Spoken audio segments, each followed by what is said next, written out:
आज का हमारा टॉपिक होगा the need to improve agriculture. पिछले वाले क्लास में आपने देखा कि एग्रीकल्चर का बेहतर ना हो पाने से किस प्रकार से 1 करोड़ लोगों का बंगाल में किस प्रकार से भुखमरी के कारण, है ना, अनाज का ना होने के कारण किस प्रकार से मृत्यु हुआ, ये आपने पिछले क्लास में देख लिया। लेकिन अब यहाँ पे हम लोग ये पढ़ेंगे कि आखिर उस एग्रीकल्चर सेक्टर को सुधारने के लिए, खेती बाड़ी को सुधारने के लिए क्या क्या ब्रिटिश ने तरीका अपनाया, है ना। इसी के बारे में आज हम लोग पढ़ेंगे। क्योंकि देखिए, जहाँ तक एग्रीकल्चर ठप हो रहा था ना, जैसे जैसे एग्रीकल्चर हमारा नीचे जा रहा था, वैसे वैसे अंग्रेज़ों को भी नुकसान हो रहा था। मालूम है कैसे? क्योंकि अंग्रेज भारत से करता क्या था, कॉटन को, सिल्क को, मसाले को, है ना, इन सब चीज़ों को वो खरीदता था। और वो तभी खरीद पाएगा जब यहाँ पे अच्छा सा खेती होगा। क्योंकि कॉटन हो गया, फिर से हमारा मसाला हो गया, ये सब कहाँ से उगेगा? खेती में ही उगेगा ना। और जब तक वो खेत को ही ठीक नहीं करेगा, उस पर ध्यान नहीं देगा, तब तक क्या वो खरीद पाएगा? नहीं। मार्केट में मसाला है ही नहीं, कॉटन है ही नहीं, तो आप कहाँ से खरीद पाइएगा भाई? तो अब यहाँ पे अंग्रेज़ों को लगा कि हमको जो है ना थोड़ा सा ध्यान देना चाहिए इंडिया के एग्रीकल्चरल सेक्टर पे। अब हुआ क्या, इसके बारे में देखिए। Most company officials began to feel that investment in land had to be encouraged and agriculture had to be improved.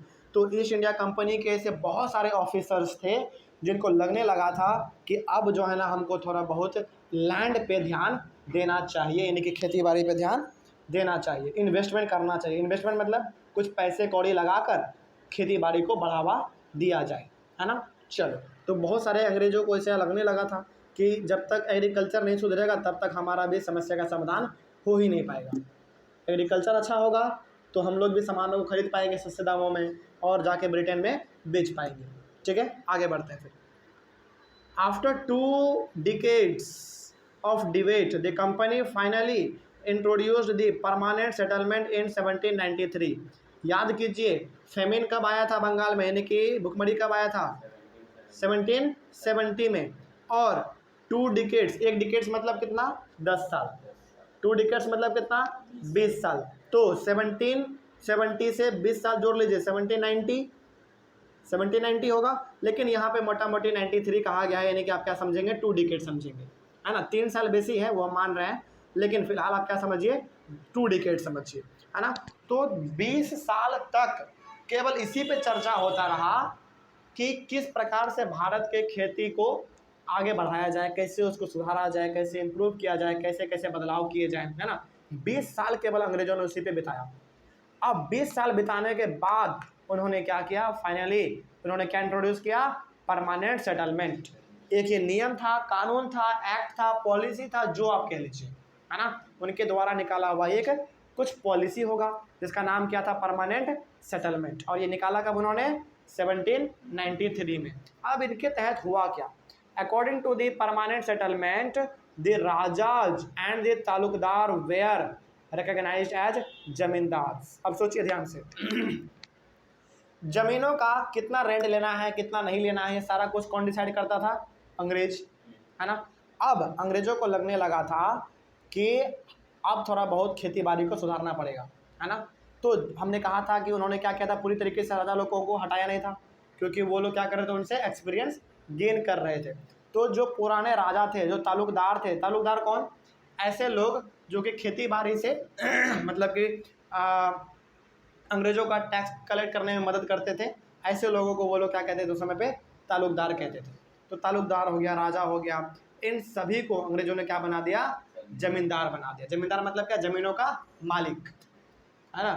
तीनों जगह पर, बिहार, बंगाल और उड़ीसा, तीनों जगह पर तालुकदार को और राजा लोगों को इन अंग्रेज़ों ने क्या किया? जमींदार बना दिया।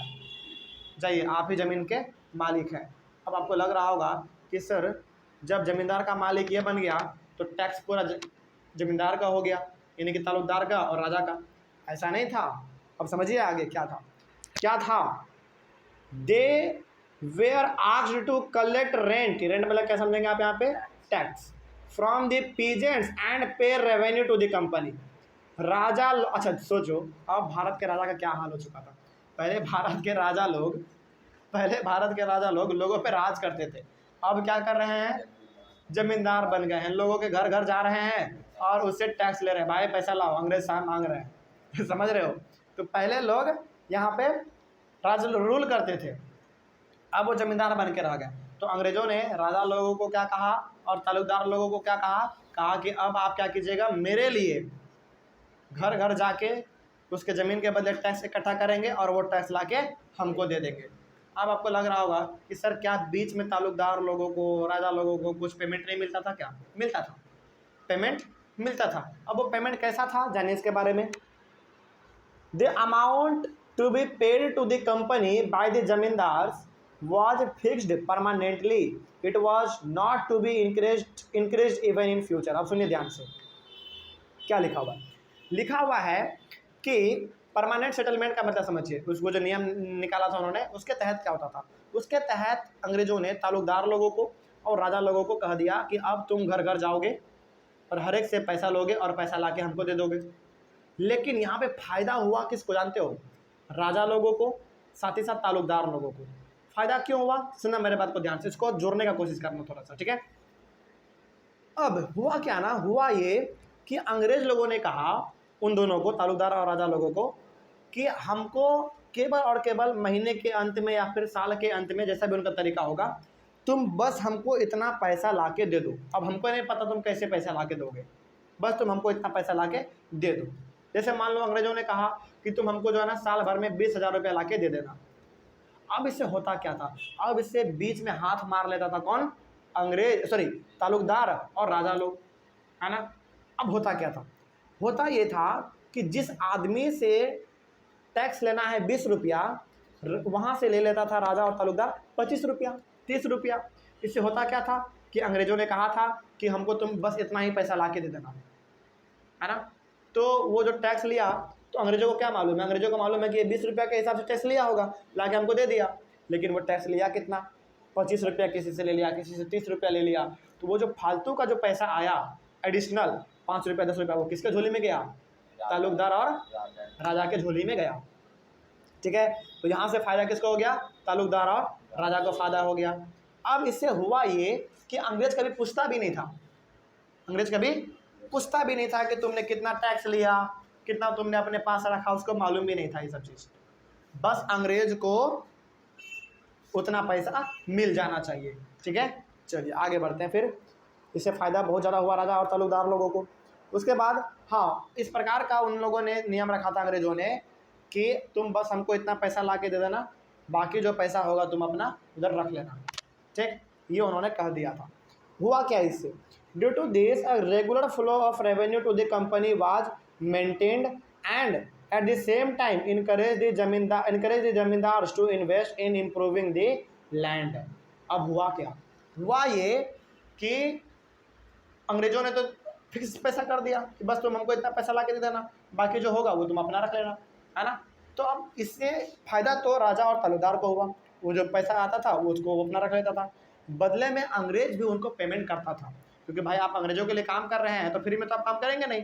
तो अंग्रेज भी उसको बार बार अपने मंथली बेसिस पे या फिर ईयरली बेसिस पे उसका पैसा देता रहता था कि ये लीजिए आपके काम के बदले में इतना पैसा आप रख लीजिए, है ना। तो अंग्रेजों से जो उसका पैसा मिलता था वो तो अलग था, और वो जो उधर अपना हाथ मारता था वो पैसा उसका अलग था। अब जो अंग्रेज पैसे को वो फिक्स कर दिया था कि आप हमको इतना पैसा ला के ही दीजिएगा, कैसे ला के दीजिए हमको नहीं मालूम है, लेकिन आपको ला के इतना देना पड़ेगा। इससे हुआ क्या, इससे ये हुआ कि अंग्रेज़ों का एक जो रेगुलर इनकम था वो बना रह गया। अंग्रेज़ों को मालूम था, अंग्रेज एकदम पूरी तरीके से हम सोया हुआ है, उनको तो बेफिक्र है, वो उनको मालूम है कि हमको जो है ना इतना पैसा मिलना ही है। अब कैसे देगा राजा तालुकदार, हमको उससे मतलब नहीं है, बस उसको बस उतना पैसा हमको मिल जाना चाहिए, है ना। तो अंग्रेज बेफिक्र था, उसको कोई चिंता ही नहीं था, है ना। अब यहाँ पे देखो अंग्रेज ना बड़ा चालाक आदमी था, हम बार बार कह रहे हैं बड़ा चालाक आदमी था। अच्छा ज़रा एक चीज़ सोच के बताइए यहाँ पे कि वो जो पैसा बीच में मार रहा है, हाथ जो मार ले रहा है 10 रुपया 15 रुपया 20 रुपया, कौन?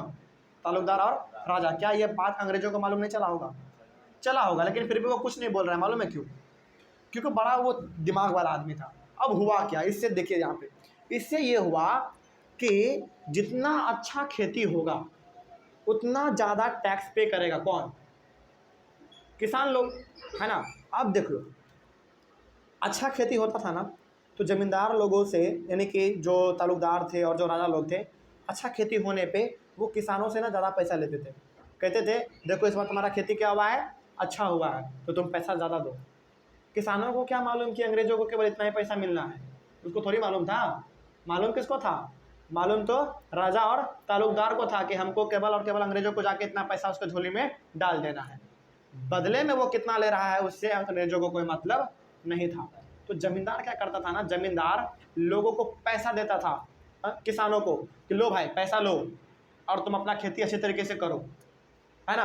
क्योंकि ज़मींदार को मालूम था, यानी कि राजा और ताल्लुकदार को मालूम था कि हम इसको पैसा देंगे, ये अपना खेती क्या करेगा, अच्छे से करेगा, और खेती इसका अच्छा होगा तो हम क्या करेंगे, इससे टैक्स ज़्यादा लेंगे।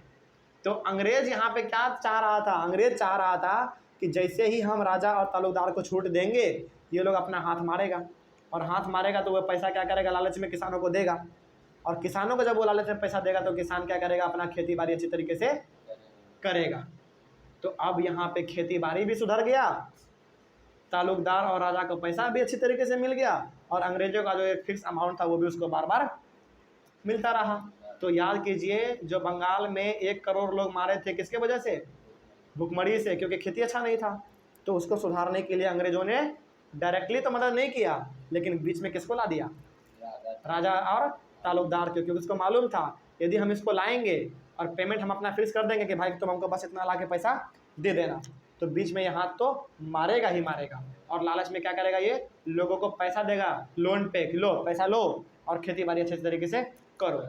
और यदि खेती बाड़ी अच्छे से होगा तो बदले में टैक्स भी राजा और ताल्लुकदार लोग ज़्यादा लेगा, और ज़्यादा टैक्स लेगा तो हमको जितना पैसा मिलना है वो तो हमको मिल ही जाएगा। ताल्लुकदार भी अपना फ़ायदा उठा लिया, खेत भी अच्छे तरीके से हो गया। लोग आगे चल के अंग्रेज़ों पे ब्लेम नहीं कर पाएंगे ना कि राजा साहब आपने केवल हमको लूटने का काम किया, हमारे ऊपर कोई काम नहीं किया, है ना, हमको कुछ दिया नहीं आपने। तो अंग्रेज़ बड़ा चालाक आदमी था, उन्होंने डायरेक्टली मदद नहीं किया, किसका सहारा लिया? ताल्लुकदार और राजा का, है ना। तो राजा लोग भी बेचारा लालच में क्या करता था, लोगों को लोन देता था, लो पैसा लो, खेती बाड़ी करो और अपना फसल बढ़ाओ, बस बदले में हमको क्या कर देना, टैक्स देते रहना, तुम लोग जितना हम बोलेंगे उतना देते रहना। तो राजा लोग और ताल्लुकदार का काम था टैक्स वसूल करना, और वो टैक्स जाके अंग्रेज़ों को दे देना। और बीच में ताल्लुकदार ने, राजा ने कितना बचाया अंग्रेज़ों को उतना मालूम नहीं रहता था, है ना। लेकिन पता था कि बचा रहा है, लेकिन उतना उससे मतलब नहीं था, क्योंकि यदि वो बंद कर देता ये सिस्टम तब तो फिर अंग्रेज़ों को दिक्कत हो जाता, है ना। इसीलिए नाम था इसका क्या, परमानेंट सेटलमेंट। परमानेंट सेटलमेंट का मतलब भी था कि वो एक फिक्स अमाउंट कर दिया, परमानेंट कर दिया कि हमको बस इतना ला के तुम दे देना, बाकी जो होगा तुम अपना रख लो, ठीक है। चलिए आगे बढ़ते हैं। फिर ये हो गया। उसके बाद since the revenue demand of the company would not be increased, अब क्या रेवेन्यू डिमांड, यानी कि जो उसका पैसा था अंग्रेज़ों का, क्या वो बढ़ रहा था? बढ़ नहीं रहा था, क्योंकि उन्होंने फिक्स कर दिया था ना, परमानेंट कर दिया था, हमको बस इतना पैसा ला के तुम दे देना, है ना। आगे, the zamindars would benefit from increase production from the land. तो जमींदार में कौन कौन? ताल्लुकदार और राजा, इन्हीं को तो जमींदार कहा गया। तो ये लोग क्या किए, उस लैंड से होने वाला जो टैक्स था, निकलने वाला जो टैक्स था, उसको वो ज़्यादा लेते थे, और अंग्रेज़ों को जाके अपना वो जो फिक्स अमाउंट था उनका जो फिक्स किया हुआ था परमानेंट, वो उसको दे देते थे, है ना। तो इससे फ़ायदा हुआ अंग्रेज़ों को भी, किसानों को भी, और साथ ही साथ राजा और ताल्लुकदार लोगों को भी फ़ायदा हुआ, ठीक है। चलो, तो यहाँ से आपने ये सीख लिया। लेकिन ये इतना आसान भी नहीं था, कुछ प्रॉब्लम भी आया सामने। तो वो क्या प्रॉब्लम था उसको हम लोग टॉपिक में पढ़ेंगे। कौन से टॉपिक में? दी प्रॉब्लम टॉपिक में हम लोग उसको कवर करेंगे। यहाँ तक में कोई डाउट? चलिए, तो मिलते हैं फिर हम लोग अपने अगले वाले क्लास में। Thank you very much and have a nice day.